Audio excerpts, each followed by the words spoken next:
Bonjour, je suis Bruno Meyer, directeur général d'Arteria. Arteria est un opérateur télécom qui est filiale de RTE, Réseau de transport de l'électricité.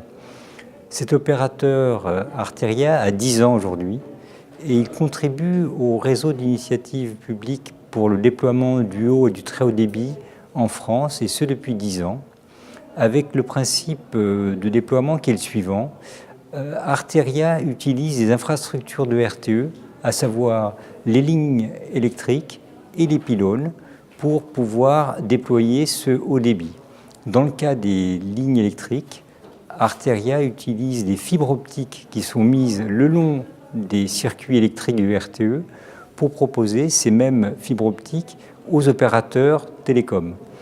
Pour ce qui concerne les pylônes, Arteria propose d'installer des points hauts, donc des antennes de téléphonie mobile ou des antennes Wi-Fi ou WiMAX sur les pylônes du réseau de RTE.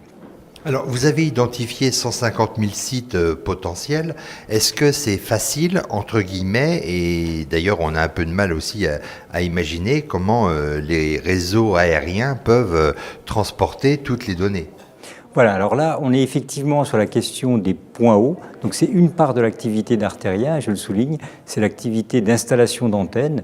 Donc sur cet ensemble, ce parc de 150 000 pylônes, on peut donc installer des antennes. C'est extrêmement simple, on doit simplement mettre les antennes sur le pylône, vérifier que la tenue mécanique du pylône soit suffisante, c'est-à-dire que l'antenne ne soit pas trop lourde pour le pylône. En général, c'est le cas.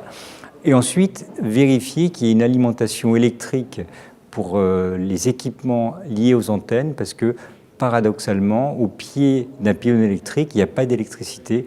Il faut faire venir l'électricité, il faut raccorder électriquement ce point haut. Je tiens à dire qu'en Belgique, aux Pays-Bas par exemple, il y a énormément de points hauts qui sont installés sur les pylônes, beaucoup plus qu'en France. C'est une politique très active. En France, ça marche bien, mais on a une volonté d'augmenter notre parc de points hauts sur le territoire. Mais en plus d'installer des antennes GSM sur pylônes électriques, que faites-vous? Alors donc l'autre activité, c'est celle des fibres optiques. Donc là, les fibres optiques, on utilise un potentiel existant de 20 000 km de fibres optiques qui accompagnent les lignes électriques, donc aussi bien les lignes aériennes que les lignes souterraines de RTE, donc ce sont les lignes qu'on appelle de très haute tension.